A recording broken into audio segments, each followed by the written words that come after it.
3. Aranyakanda of Ramayan story.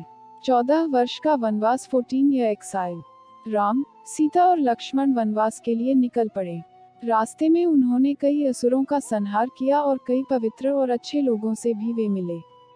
Way one Chitrakoot में एक कुटिया बनाकर रहने लगे। एक बार की बात है, लंका के असुर राजा रावण की छोटी बहन शूर्पणखा ने राम को देखा और वह मोहित हो गई।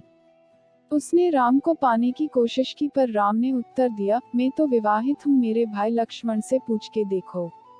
तब शूर्पणखा लक्ष्मण के पास जाकर विवाह का प्रस्ताव रखने लगी, पर लक्ष्मण ने साफ इनकार कर दिया। तब शूर्पणखा ने क्रोधित होकर माता सीता पर आक्रमण कर दिया। यह देखकर लक्ष्मण ने चाकू से शूर्पणखा का नाक काट दिया। कटी हुई नाक के साथ रोते हुए जब शूर्पणखा लंका पहुंची तो सारी बातें जानकर रावण को बहुत क्रोध आया। उसने बाद रावण ने सीता हरण की योजना बनाई। सीता हरण, अबडक्शन ऑफ सीता।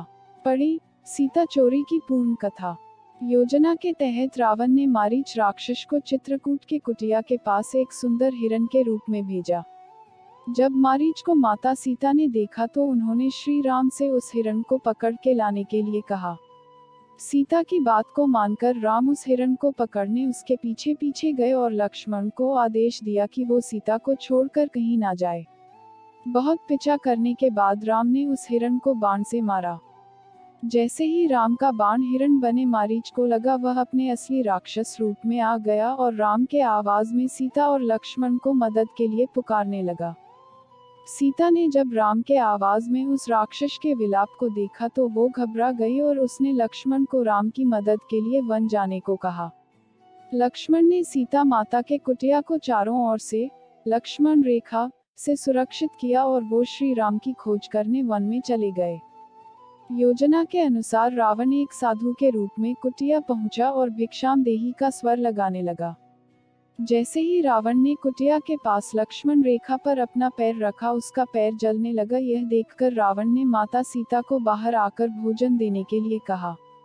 जैसे ही माता सीता लक्ष्मण रेखा से बाहर निकली, रावण ने पुष्पक विमान में सीता माता का हरण कर लिया। जब राम और लक्ष्मण को यह पता चला कि उनके साथ छल हुआ है तो वो कुटिया की ओर भागे, पर वहां उन्हें कोई नहीं मिला।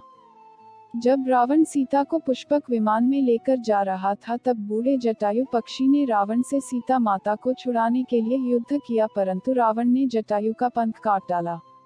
जब राम और लक्ष्मण सीता को ढूंढते हुए जा रहे थे तो रास्ते में जटायु का शरीर पड़ा था और वो राम राम विलाप कर रहा था। जब राम और लक्ष्मण ने उनसे सीता के विषय में पूछा तो जटायु ने उन्हें बताया कि रावण माता सीता को उठा ले गया है और यह बताते बताते उसकी मृत्यु हो गई। मेरी वीडियो अच्छी लगे तो एक प्यारा सा कमेंट और लाइक कीजिए, और नए हैं तो चैनल को सब्सक्राइब कीजिए, लाइक जरूर कीजिए। आप लोग के लाइक से मोटिवेशन मिलता है। Please please.